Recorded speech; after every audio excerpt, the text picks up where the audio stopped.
So today I'm going to talk about ethics of journalism, ethical issues in journalism in general, why journalism ethics is important, why does it matter. So unlike other business, unlike other industry or profession, credibility, the ethical integrity, ethical integrity, honesty, transparency, is really the one, probably the most critical foundation of journalism. So if journalists lost the credibility, he or she basically they lost everything. And why is that so? Why do you think credibility is so important in journalism? So if you violate ethics or ethical standard, are you violating any kind of law?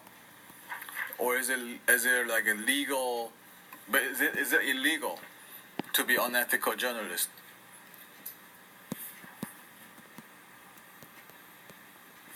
Think about it. That's excellent topic to think about. I'm not going to answer it. So you can think about more. But let me go back to the credibility. Why the credibility of the media is so important, so central to the business? Because oftentimes the media reveal or expose or tell the story that otherwise not been told, hidden story information that the story subject didn't want to reveal. It could be like military, it could be hospital, it could be foundation, or it could be automobile industry, or it could be government. If public believes your story, if your argument, all the evidence is like investigative reporting series that this chemical is harmful, this like orange gas leak will be increasing health risk, or Flint, Michigan water is gonna have a long-term effect. That's what journalists investigated and journalists published and tell the public. Public supposed to do what? Believe you, right? But what if there's other narrative, other competing version of the story, like another version of reality? Oh, my scientist says everything is there's no health risk. It will be cleaned up.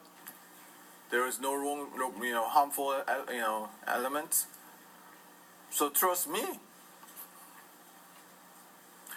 The General Motors says, everything is fixed. Everything in the car is safe. But then the media reveal there's unsafe, design flaw. So it's like sometimes, or most of the time actually, it's like my story versus their story. It's not always like one version of truth. There are multiple versions of truth, right? Then you really getting into this really dicey and kind of like risky. Like, okay, why should they believe you? Why should public believe Washington Post more than Bush administration or General Motors? And when they talk about global warming or poison or smoke, or safety of or necessity of the drone attack on Yemen. So that's the big picture. Big picture is journalist story can be always be debated, refuted, attacked, because their story can be really damaging to the certain government office, public office, and they're trying to do everything to basically rebuttal and discredit and basically almost retract this is actually not true at all, and you should basically apologize and rerun the run the corrections. It's really hotly and contested battleground. So if it's very important to have the public as your ally, not a skeptical bystander. Right? If you have a public support, like I trust Boston Globe, and Catholic Church investigation. Yeah, that's a clearly good example. The Spotlight movie. If the residents of Boston trusted Catholic Church more than the newspaper report, it's over. They will not buy Boston Globe's expose of the sexual molestation of the young children, because they will believe the Catholic Church's version of the truth. So that's basically why we journalists should cherish, cultivate, and protect and secure the public trust at all costs. And that's really good. I feel it's really good how I put it. I'm really proud of myself. Okay. News media cannot be effective if they do not have the trust of the public they serve. He agrees with me. That's exactly what I said. And he's really famous journalism professor there. Yeah, effectiveness, impact, power, all those things will not work if public is not your ally. Sometimes public, like nowadays, actually, people's trust in U.S. media reporters is pretty pathetic. They don't respect reporters that much. 62%, not 62%. Don't trust the press. Instead of do trust the press. So more than half of the American public have some kind of second thoughts. Okay, are they really telling us accurate story, unbiased story, blah blah blah. So it's not 90% trust. It's not 80% trust. It's only 48%. No, 38%. So, in comparison with other professions, most, guess what? Nurses. My wife is nurse, so I'm really happy with it. Why nurses are trusted? What would be what would involve to be trusted? What and how do you? What manners? What kind of how do you gain trust if you're a nurse? And what is it about the nurse that people trust what they do? You've probably never been to a hospital. Huh? Yeah. And also they treat you fairly, whether you're woman, man, old, young, rich, poor, educated, nurses treat their patient with everything, right? They do everything to help them, heal and then, save lives.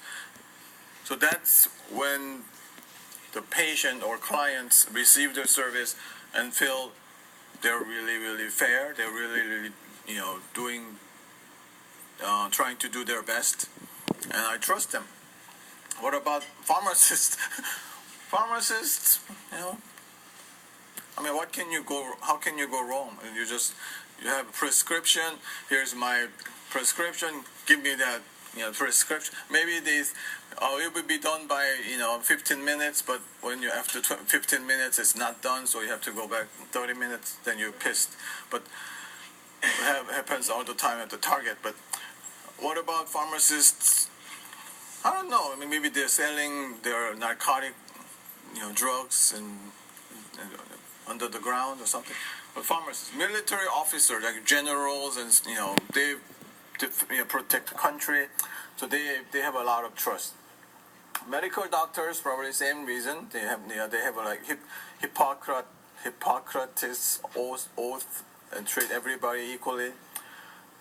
Police officer, I don't know about that anymore, but nowadays police officers, trust probably a lot, lower than this. Clergy, pastors, the minister, do you trust them? Do you trust your pastor? I know Sarah does. But, well, say if there's like a time, you have a hard time in your family, like your mother is, suddenly diagnosed with this cancer.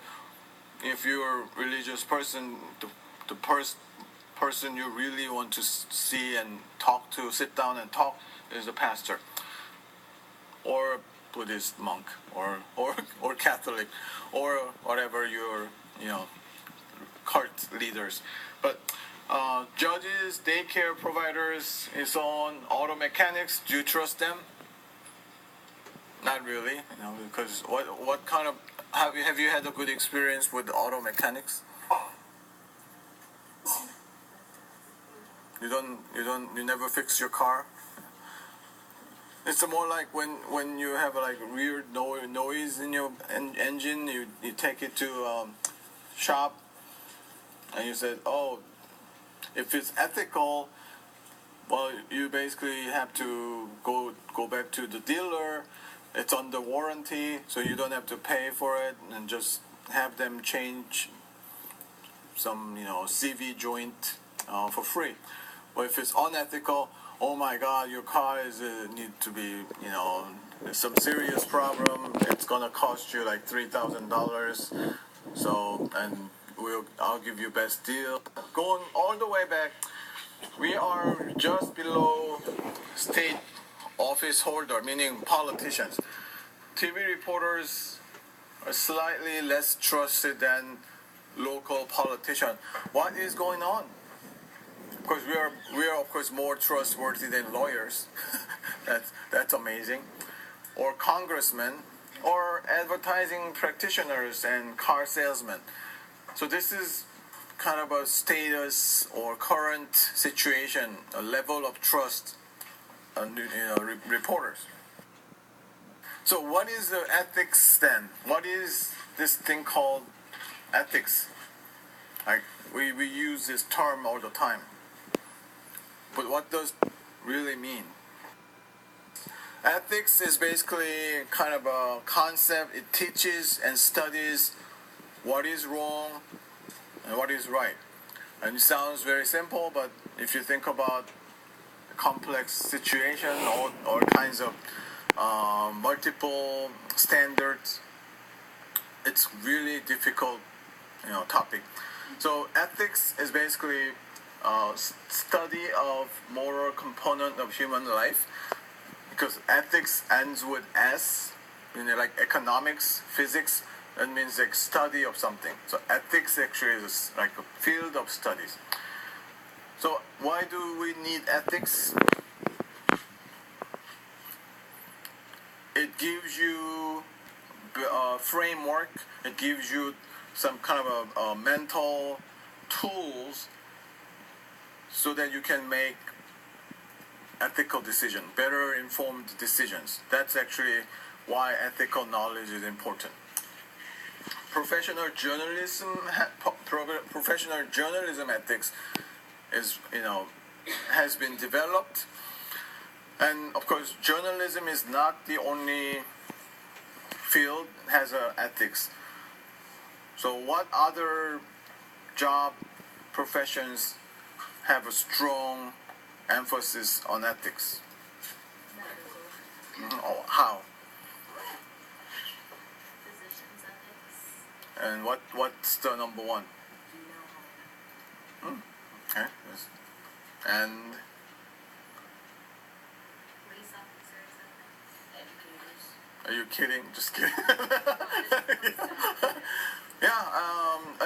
Okay, what is ethical canon of accountant? Do your parents' taxes? What is the number one? Don't steal your plan. Or, well, that's actually kind of a borderline. Probably the best account. If you ask accountant what's 1 + 1, is how you want it to be. That's actually okay. You didn't hear that, but accountant, of course, it's a confidentiality. The doctors, lawyers, attorney-client privilege. You can basically go. You can be called to testify in a courtroom trial. So reveal who your patients, reveal the name of your client, and you can you are legally protected. Say, I'm not going to reveal the name because I have a professional privilege not to, or obligation to protect the right information.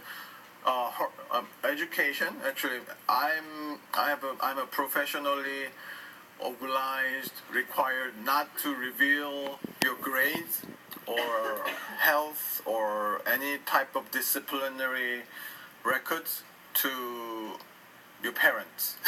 So you're safe. It's like quite shocking if you from other countries, like parents do not have the right to see or obtain their children's school records. Yeah, not like kindergarten. Poor, you're grounded.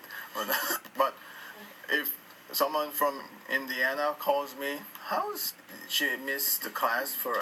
Say it's confidential information. I cannot. That's my duty, unless you give me like written. But yeah, seriously. So athletes, that's actually a very big deal, right? Because men's basketball team. LA Times, I don't know, the Sundial, trying to get an interview.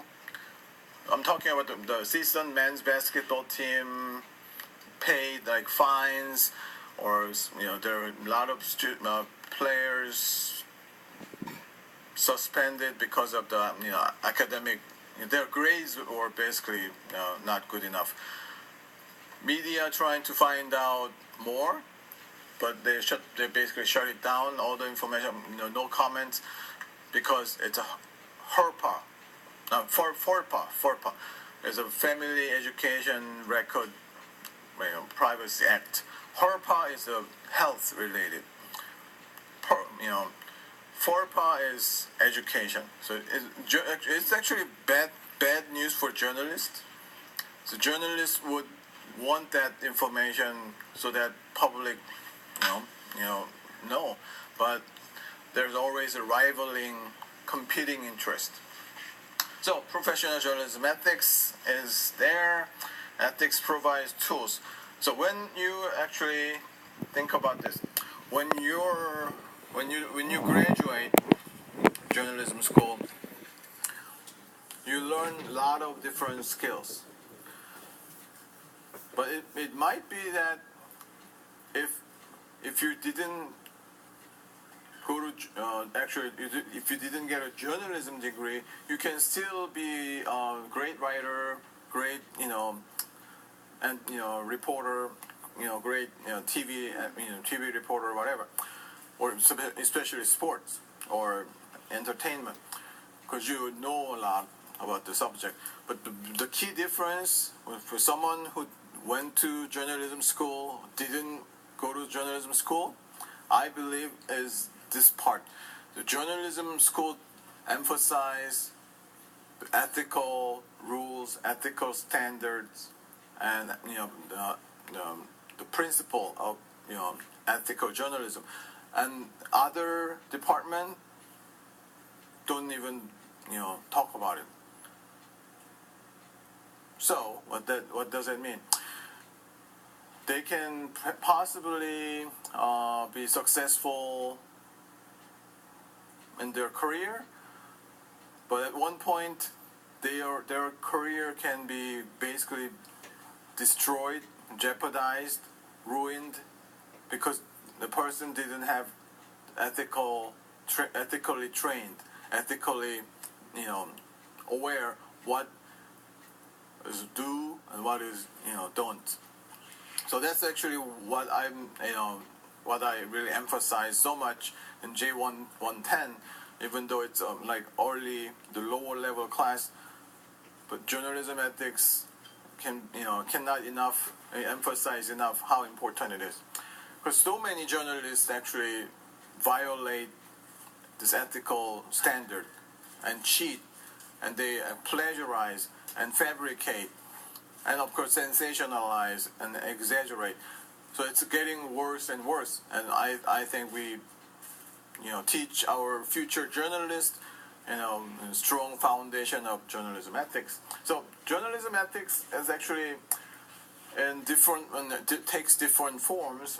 SPJ, more like a print newspaper magazine, they have their ethical codes. Starting 1926, 1970, they're revised over time. RTDNA, more like a broadcaster, radio, television, and news directors, they have their own code of ethics.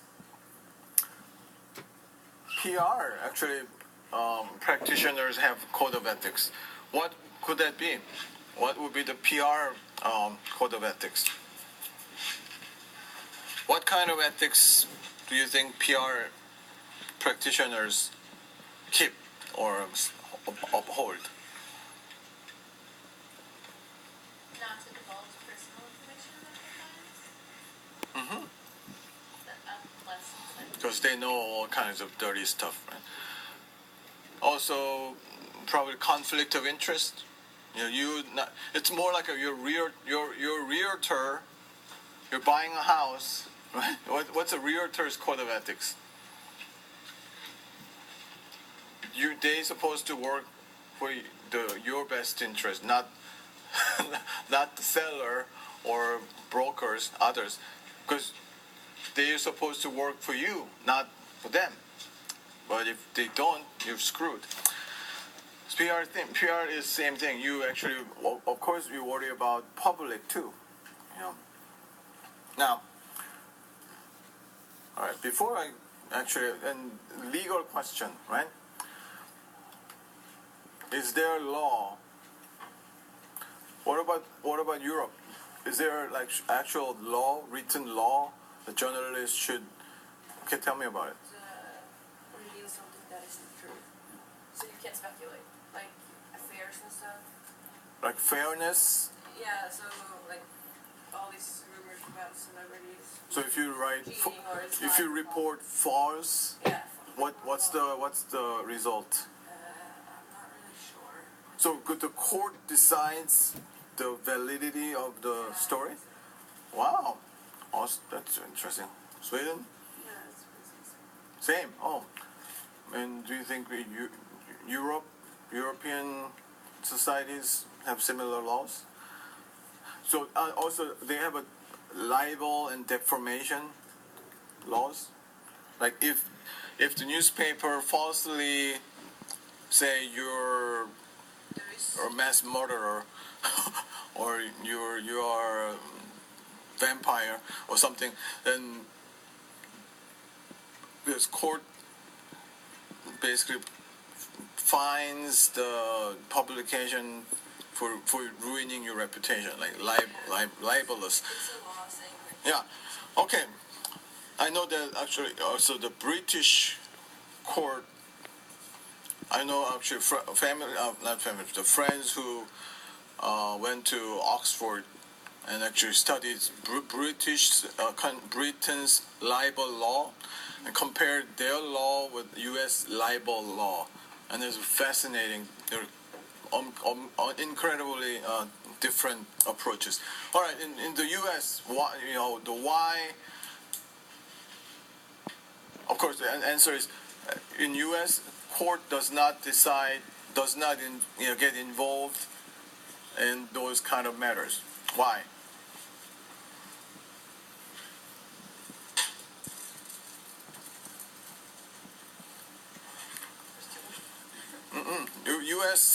U.S. court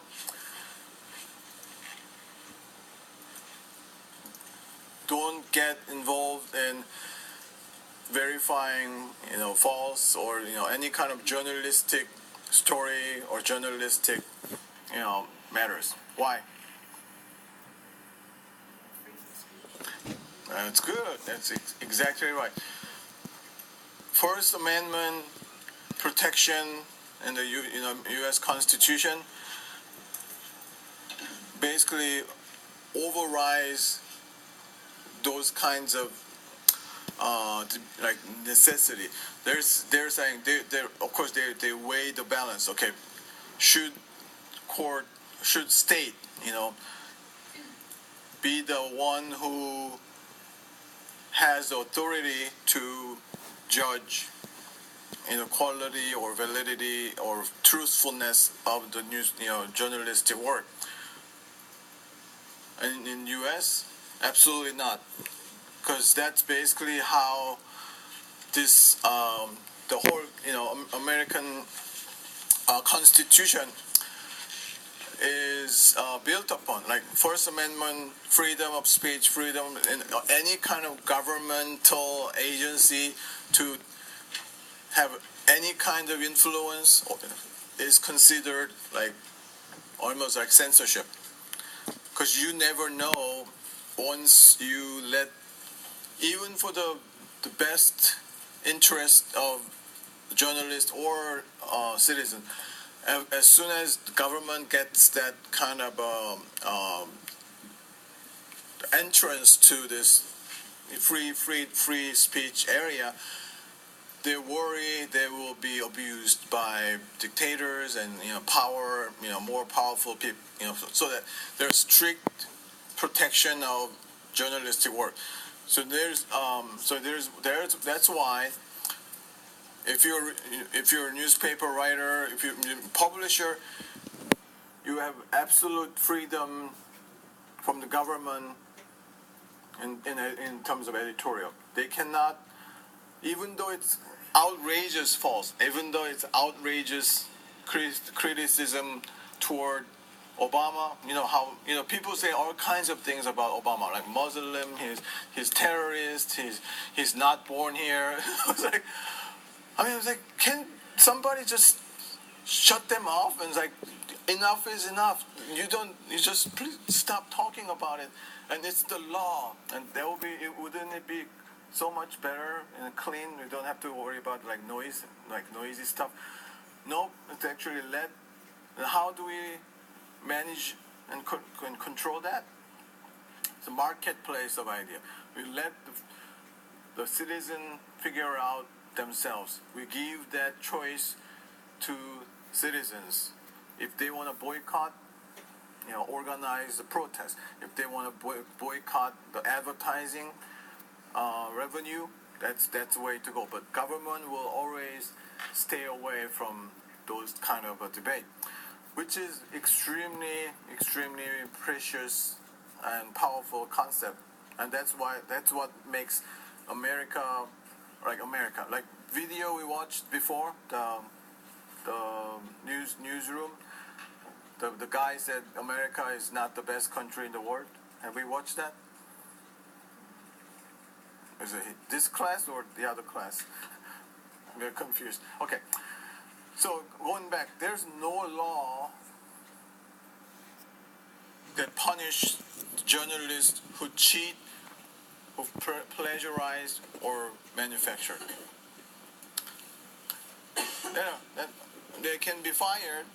But people can sue them in civil court and stuff. Yeah, if there's a victim. Yeah. For libel or defamation. Yeah, especially there are two kinds of categories: public officials and private citizens. So private citizens can actually have a better chance to win those lawsuits, but if you're elected official, you basically never win. But anyway, that's the thing. But there's no law that punish manufacture story or fabricated story. It's like kind of a paradox, right? There's no law. But they have a voluntary code, the voluntary industry code of ethics, which it's kind of like there's no like legally binding power, but the people trying to uphold those ethical code. So there is actually two kinds of. I'm going to talk about two kinds of journalistic sins. Journalistic sin. One is like cardinal sin, like there are grave sins that you basically don't have any gray area. Like when you do it, it's wrong. There's no however or but. And then the other one is they're actually journalistic unethical behavior. It's very relative. Sometimes you do it, and you can actually do it with ethically. Sometimes you do it, and you are doing it unethically. Kind of a dilemma, a gray area. So there are two kinds of things. So there are three things that like clean cut. No gray area, unethical violation of ethics. Plagiarize, fabricate, and theft. Those three things have no excuse, like no excuses. If you steal, some other publications story, that's the definition. Especially like numbers, statistics.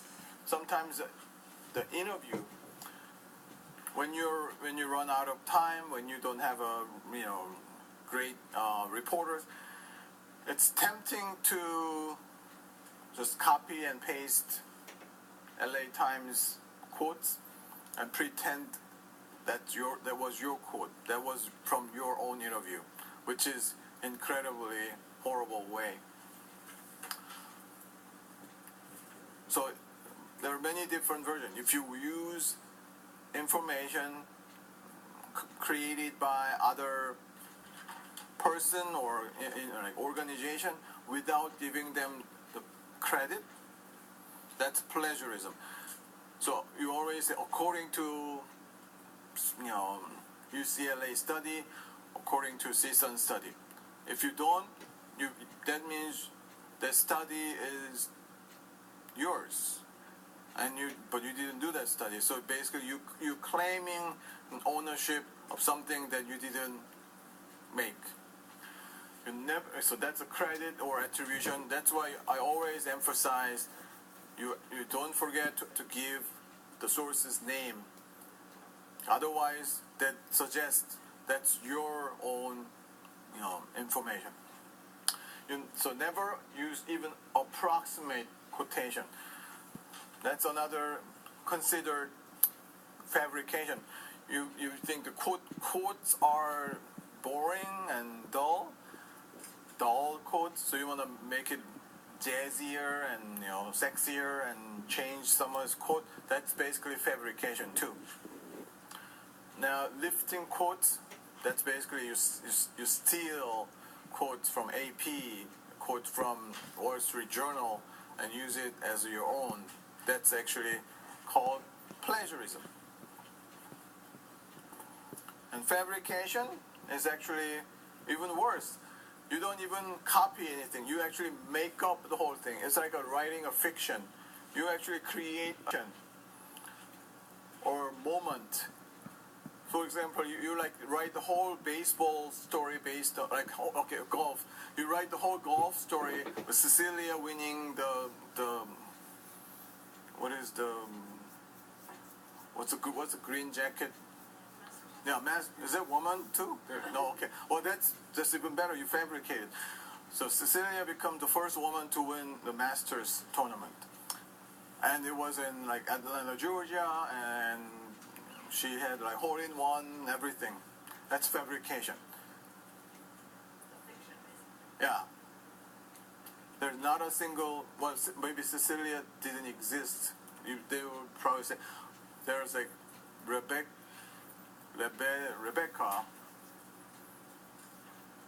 Let's change the name. So it's probably the most outrageous form of unethical journalism. You actually create something that didn't even happen. It happens a lot in war reporting. The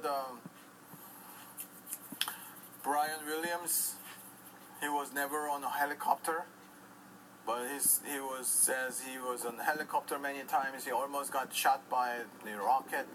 Everything basically he said was lying, fabrication. So descriptions of scenes, even very small detail. You describe there was like tree outside the house, even though you didn't know there was a tree, or there was a house is located next to the small ravine or lake. When there's no lake, you're in big trouble. And do not write your assumptions. You assume something so natural, so common sense, but if it's not true, you cannot say that. So, journalistic hall of shame. It's not hall of fame. Hall of shame is basically there are two, Jason Blair and Stephen Glass. Jason Blair is basically the champion of this category. Do you know about Jason Blair? Was he the reporter who just like stole stories from somebody else in a different state? Yeah, and he was most. It should start with his college. He actually even fabricated. He's more like plagiarizer.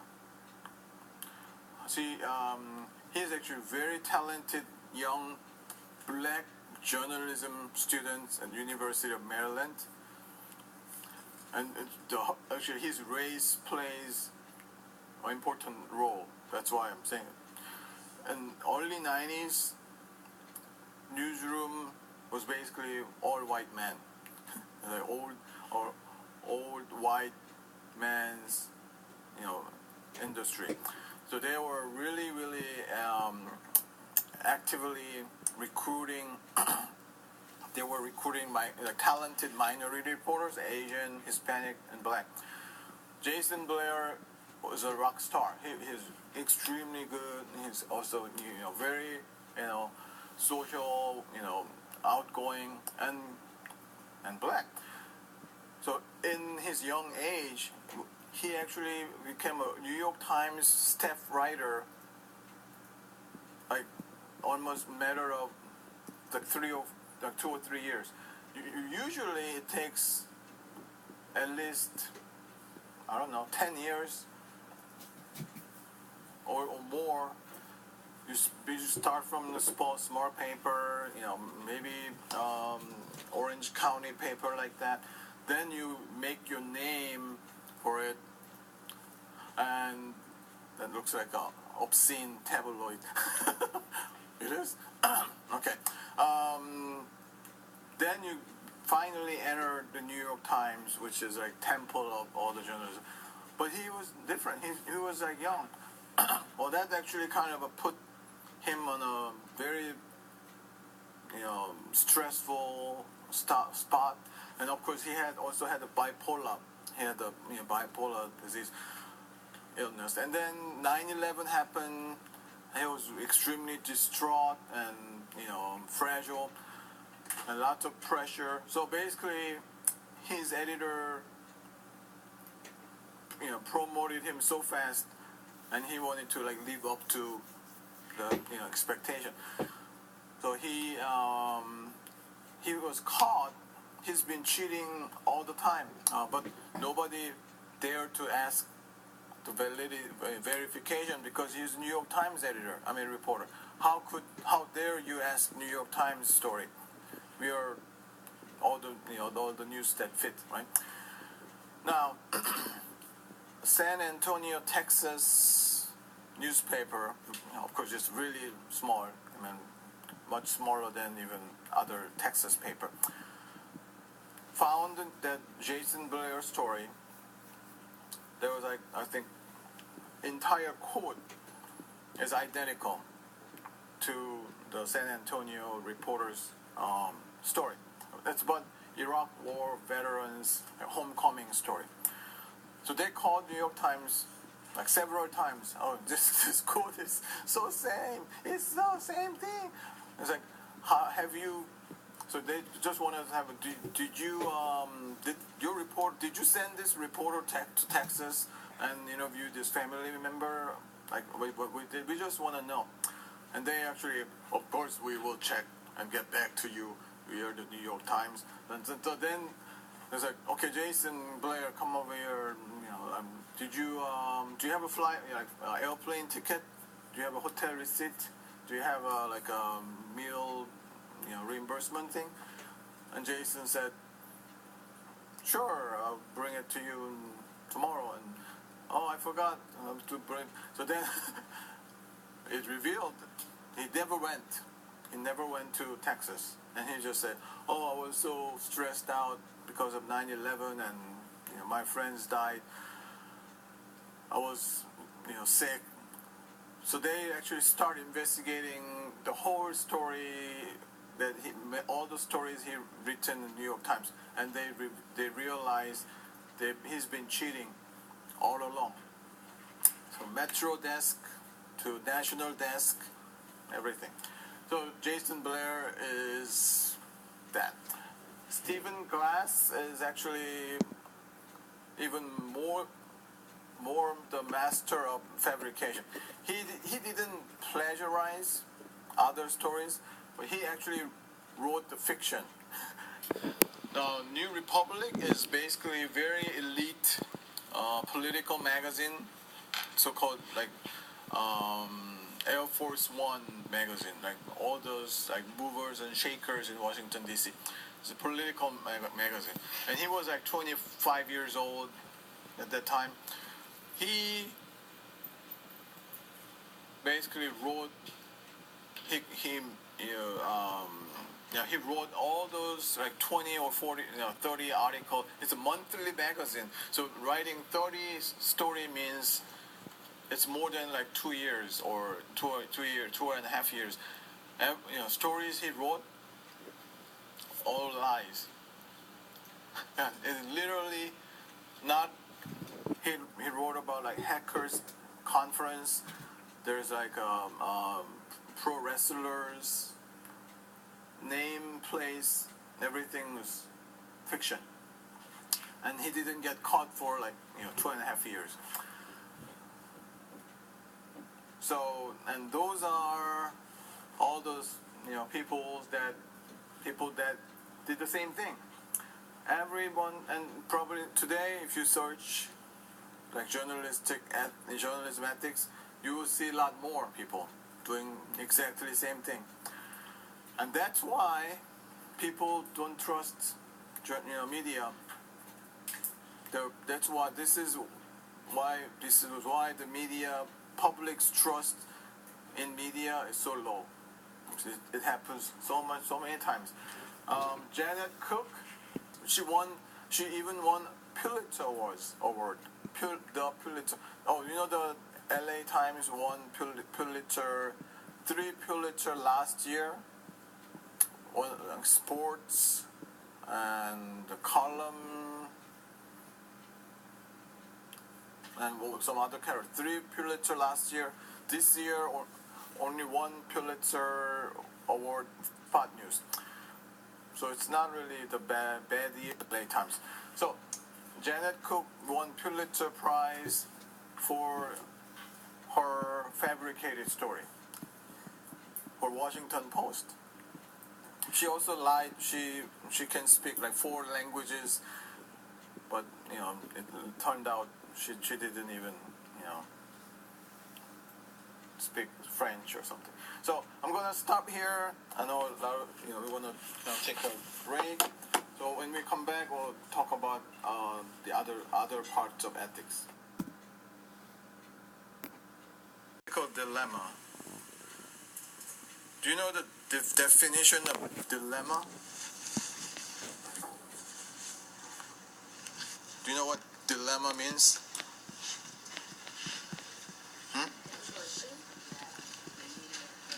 Means you need to make choice. Candace is really sharp today.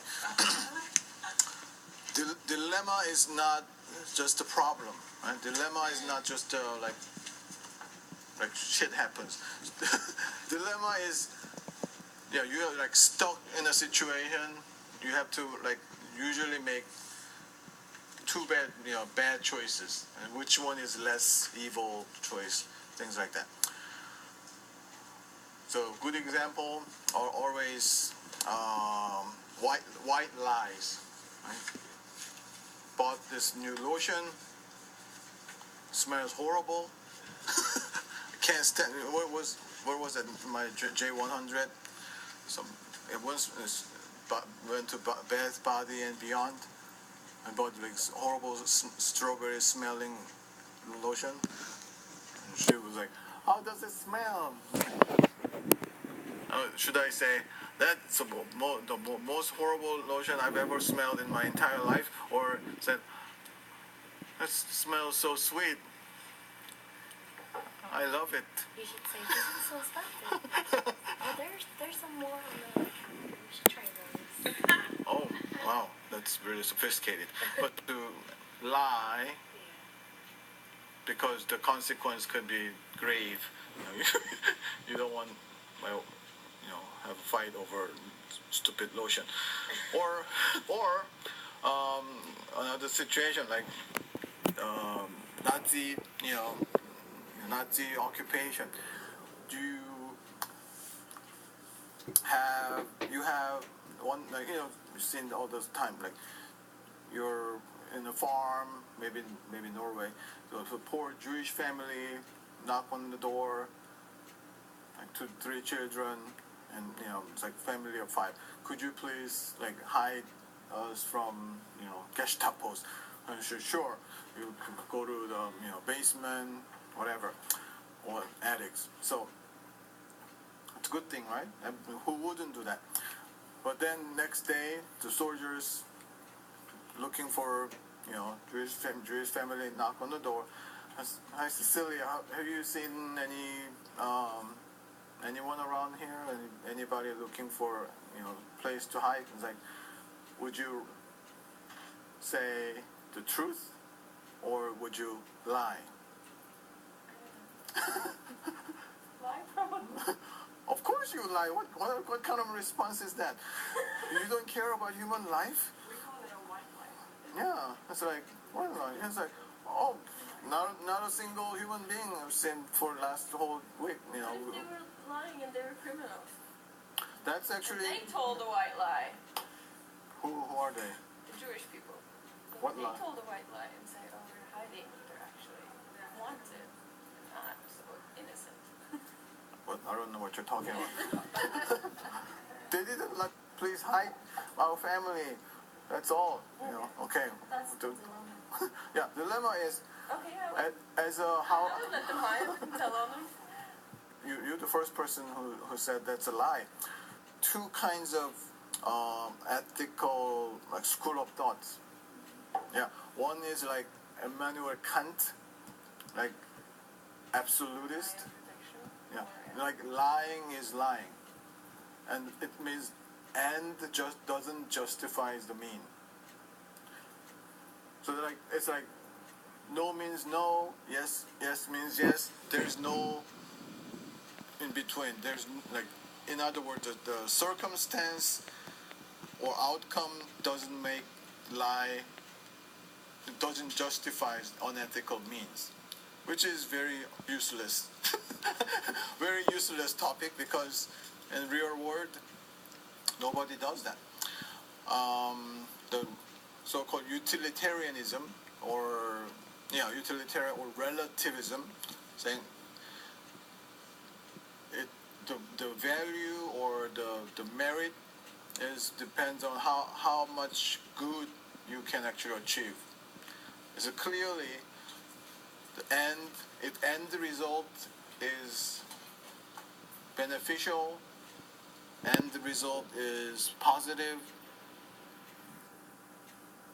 you can justify anything. Actually, that's dangerous too. It's very dangerous as well because if everybody, it's all relative. You can steal like a Les Miserables. You can steal.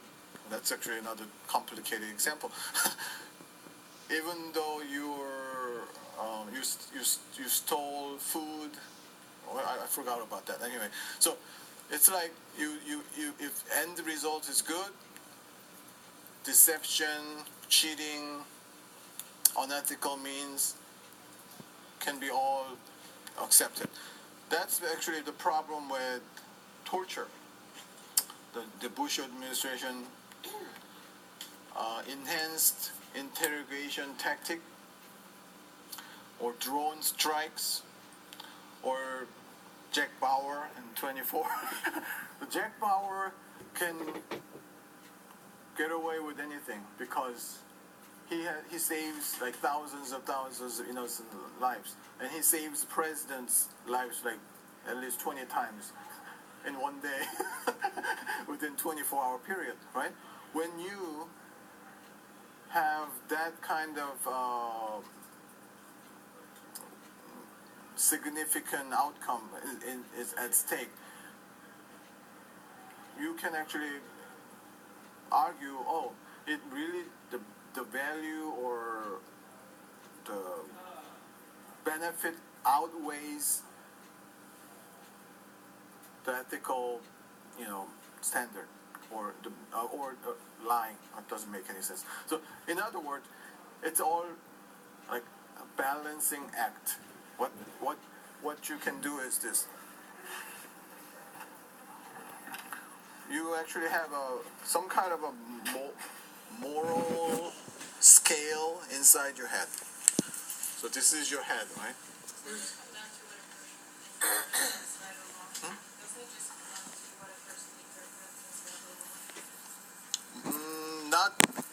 Not for particular meaning or definition, but more because of the consequence of that action.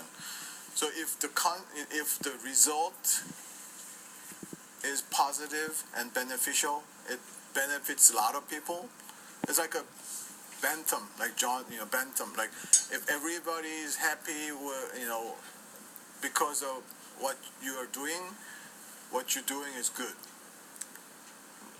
Which is kind of opposite. You can disagree with it. So here's again, go back to this, like, hey, so we have a mental scale. Right, scale is balanced, right? So let's think about journalism. Journalism, for example, we'll talk about is whether we should use a hidden camera, or wear a wire to capture somebody's taking bribes, right? So lying is bad, right? Not telling the truth is bad. That's more like your, how do you call it, civic duty, or your civic to tell. So that's your one obligation, and the competing value is public interest.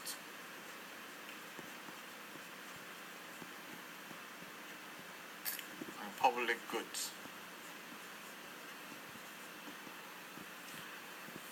And also is a journalistic duty to inform the public. So this is clearly two competing value.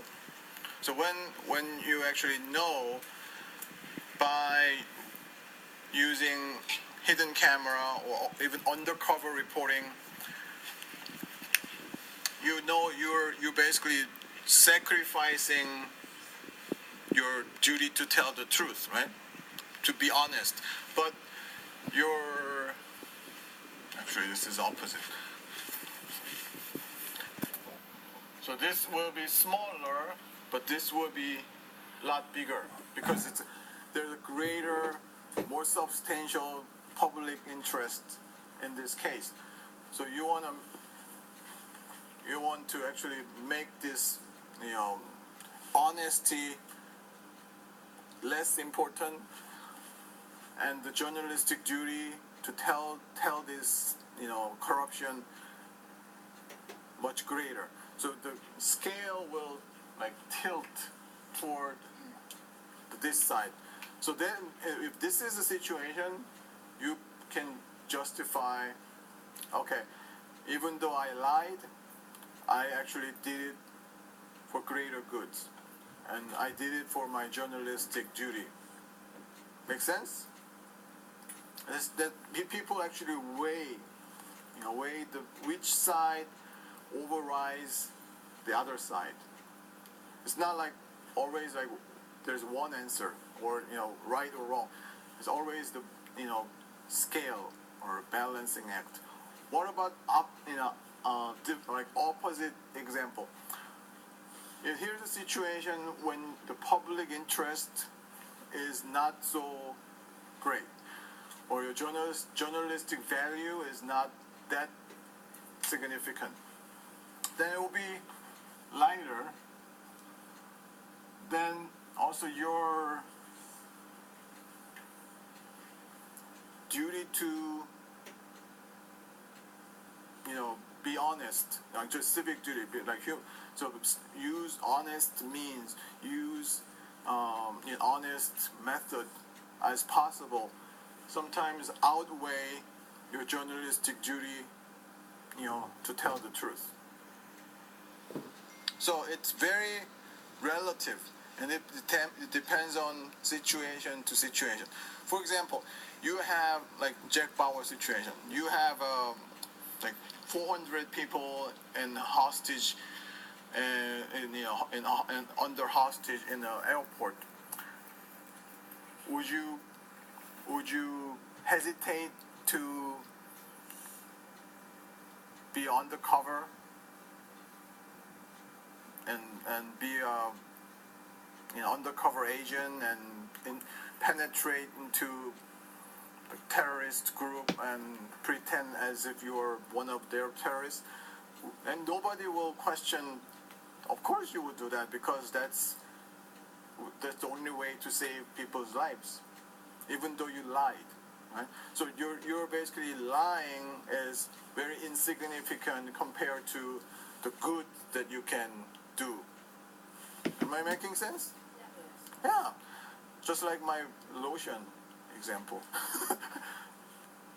What about so whenever you use hidden camera, or you actually disguise yourself as employee or security guard, not journalist, you have to think very carefully. Is it really worth it? Is there like overriding public interest, national interest that justifies what I'm doing? Sometimes the answer is absolutely yes. Sometimes maybe. That's why it's not like the first one. It's actually very, very subjective and relative, and it depends on values, people's values. Hopefully it makes sense. So in other words, if you just always use the hidden camera reporting every single story you do, even though there's no substance, and you will actually hear criticism like, why do you have to lie to get that, the footage? It just doesn't, it's not that big of a deal. Why do you have to be dishonest? Then actually people will criticize your ethical judgment because you're basically not really doing, great, public service, and you're still using deceptive and dishonest means. But once you use deceptive means to, conduct or do like really massive narco, undercover drug dealing or human trafficking or children slavery, then everybody will understand. That's basically what I'm talking about. So let's finish this. All right, to lie or not to lie. This is actually a dilemma. Should you be honest or dishonest? Undercover reporting, hidden camera, secret recording, they all basically they're lies, and they're not honest thing to do. And so everybody should understand that clearly. It's not just routine, normal, day-to-day, activity. Hidden camera is a big deal, and also the undercover reporting is a big deal. You have to do it very, very carefully because of their, really grave ethical consequences. Professional duty to inform the public, like I said. So your job is reporter, and your job is to tell the public what they should know. But you also have the duty to be honest person. That's a universal. Any human being should have that, responsibility. So you actually basically weigh the balance. That's a way you should put it, and that's the way you should judge each situation. If you know about journalism ethics, if you learn about why journalists people's trust in media is important, you have to make that decision very, very carefully and judiciously. Food Lion case is basically a landmark case. Why? Because the court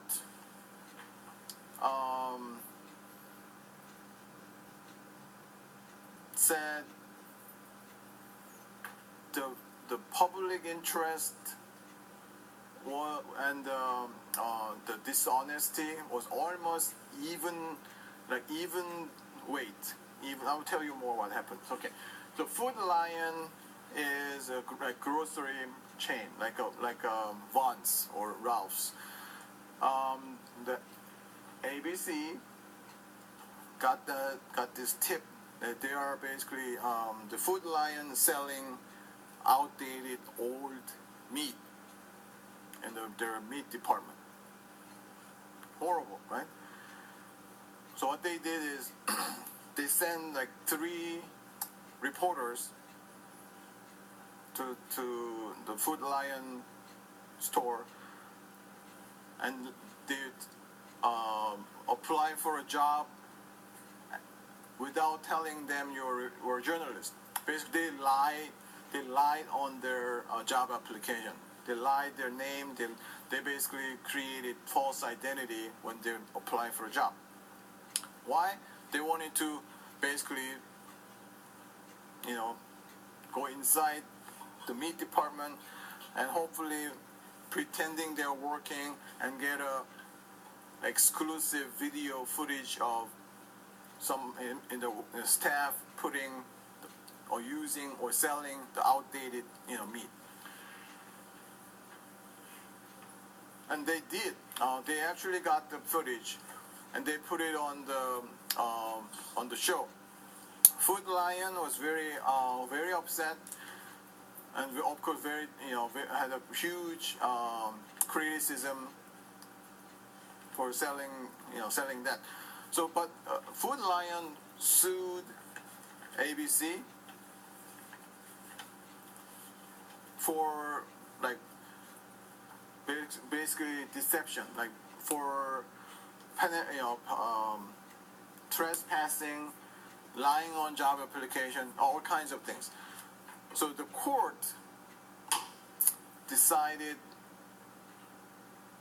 that ABC was wrong when they were using all the undercover and all the false identity when they actually get that footage. The court decided that actually ABC journalists were wrong in this case. That's a quite actually shocking verdict. But what do you think about that? Why do you think the court did that? Court decision was pretty shocking actually for more journalism. They thought using undercover reporting was okay, but the court actually raised the hand of the business instead of the media.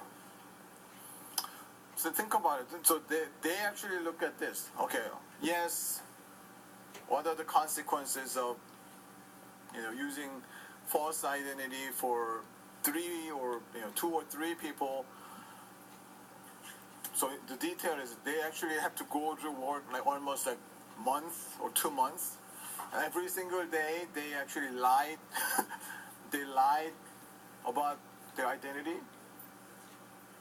They pretend they're not journalists for almost 2 months. And I think that's actually what bothered the judge. I mean, you're journalists. You're not supposed to lie to the people for that long extended period of time. And also, yes, you did serve the public good by preventing the outdated meat. But if you actually weigh the balance, this is actually okay. Here's then the other side of. Do you know how much was the damage? The fine the judge assigned to the ABC? It was like $5. You know what that means? It was very, very, very close, close call. Yes, ABC did the wrong thing, but in terms of monetary damage, it's almost even. That's actually quite interesting case. So I will stop right there and make sure you all understand how journalists do. Think about this, balancing. There are always competing interests, public interest versus your interest or duty to be honest person. Okay? So Privacy Balancing Act. Individuals' right to privacy versus public's right to know. This is different. This is actually what you have to do as a like responsible and decent journalist. So you have to tell your audience what really happened to to whom. But what if that your subject of your story is someone who's vulnerable, someone who's like minor, or someone who needs privacy, such as criminal suspect, someone who is not convicted, but just not even charged with a crime, but someone who's like person of interest. Do you use mugshot? Do you use name? Do you use all the family history of the personal interest? Have you seen that? However, just person of interest all over the front page of newspaper all the time. The most memorable case is the Dodger Stadium, the one giant baseball fan beaten nearly to death, and he barely survived, and he's now like paralyzed. What's his name? Snow.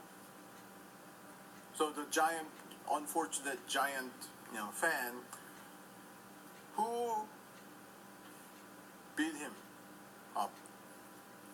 LAPD could never. I mean, think about it. There are like literally 30,000 people in the LA Dodgers game. How can they find it? It's like finding needle in a haystack, literally. So what did they do? They go eyewitness. Of course, they end up like asking usual suspects, 2 Latinos that fits the description, but so they're like Rodriguez or Hernandez or whatever. So LAPD told the press, "Oh, now we have two persons of interest for the Dodger Stadium beating." What does it mean? It doesn't really mean anything. But next day, you have a mugshot of two Latino guys, or the names and blah blah blah.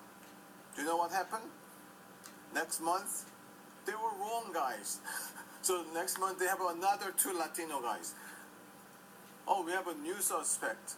Now we have this, now they're Salazar and Jose and blah blah blah. So what happened is,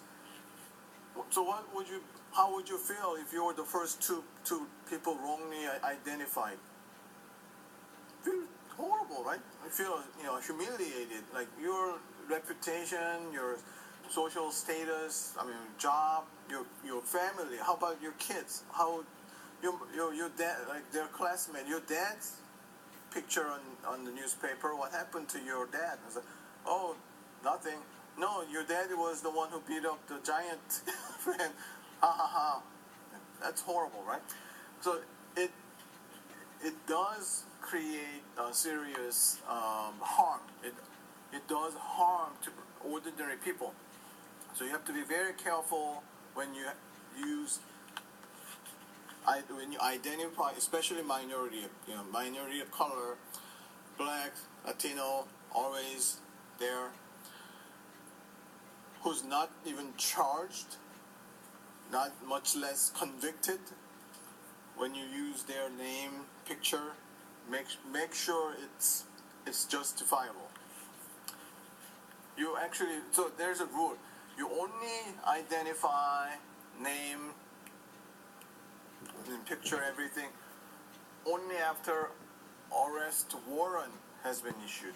If there's a warrant, it's probably fair game, because that means judge and other people say there's enough evidence to be arrested, right? And if they have been arrested, if they have been formally charged, of course, formally charged is actually important. And, a very, very famous case is Richard Jewell case. Who is Richard Jewell? Probably don't know. It's pretty old.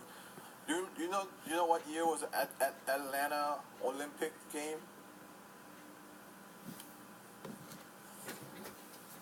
No, I'm sure it's like in 80s, like late 80s.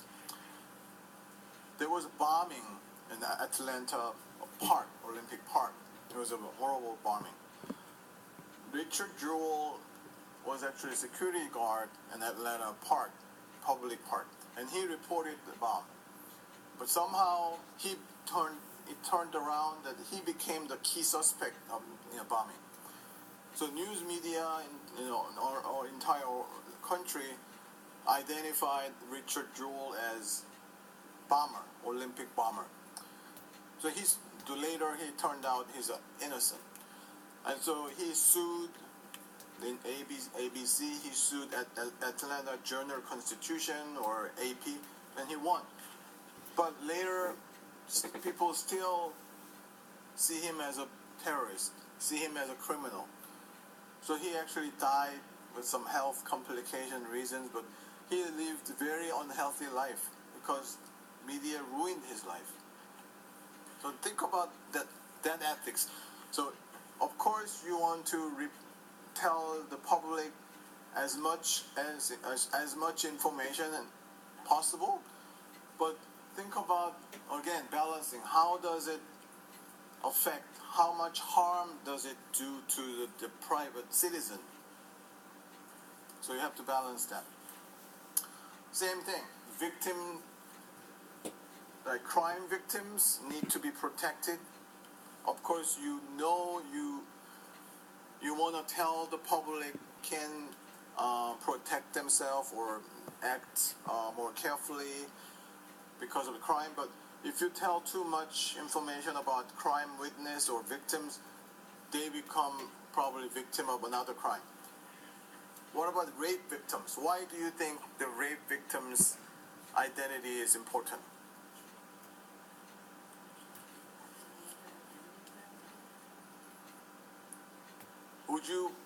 If you're raped, would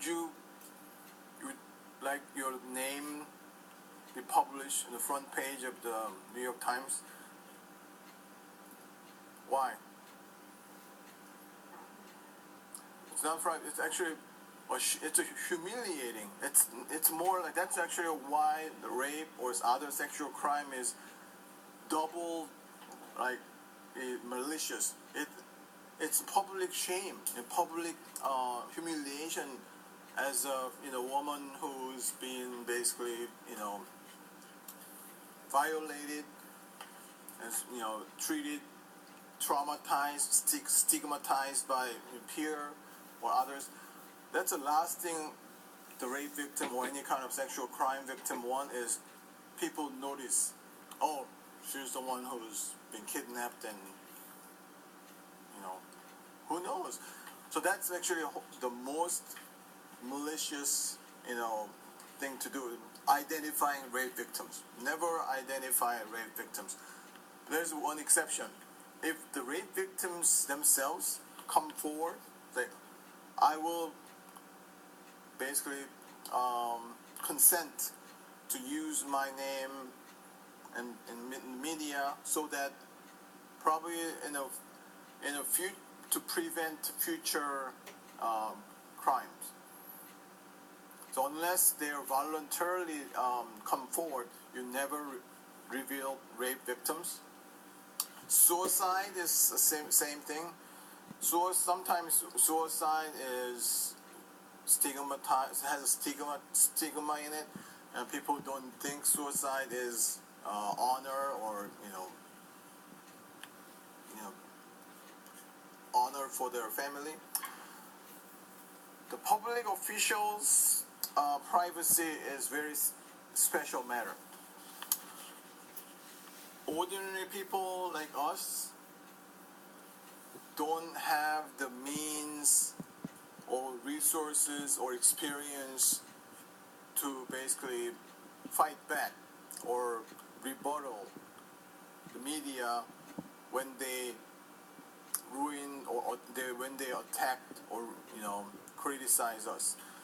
Public officials can hold the press conference.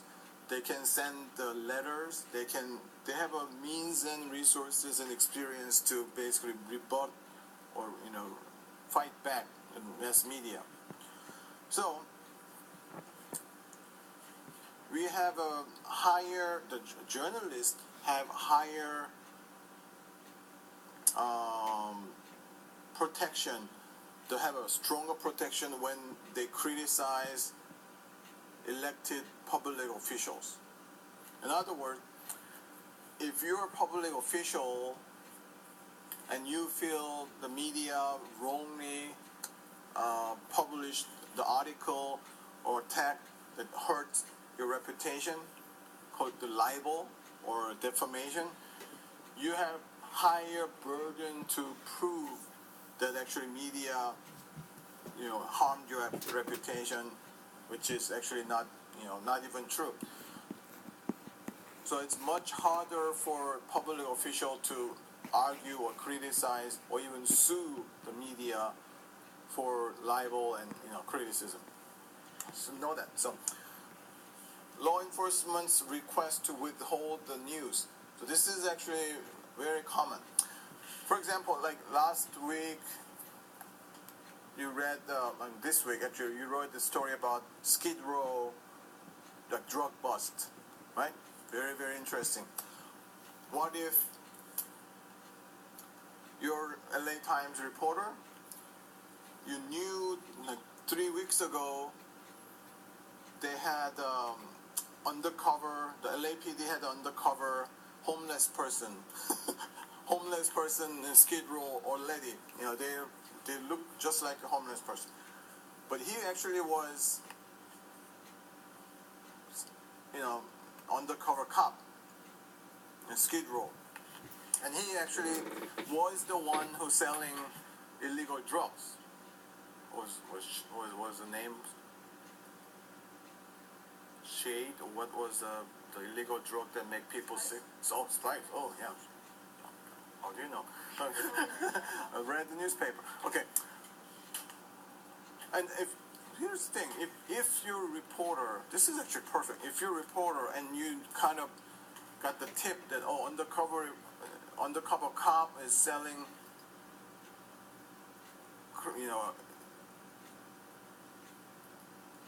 marijuana or crack cocaine, the drug that make people sick, would you stop? Would you write a story to stop it? Or not? So if you write about it, this is actually perfect. What's going to happen to the sting operation, undercover operation that they probably spent like 6 months to actually build the operation? It's going to blow, right? Blow out. No more. Then everybody know. That guy was a cop. Let's run away. So there's no more, drug bust. But you have a dilemma, right? You know that this guy was selling spice, and spice is making other people sick. You want to stop that, or keep quiet so that LAPD can actually catch the bigger fish. You understand? So, as a journalist, then of course, LAPD, detective will call you, hey Kim, we've been working together, we have been friends for many years, I can have a drink together, your kid in the same soccer team, we're like buddies, right? So yeah, you can just wait until we actually have a drug bust. Can you just postpone that story just 1 week? It would be too much to ask you, all those things. And how can you say no? Because not only because you're friend, but they actually have a good reason to ask me to basically postpone. Then what do you do? That's actually really tough, decision to make. So what are you actually trying to do? You want to weigh the balance between now the public's right to know versus safety or the value of the sting operation.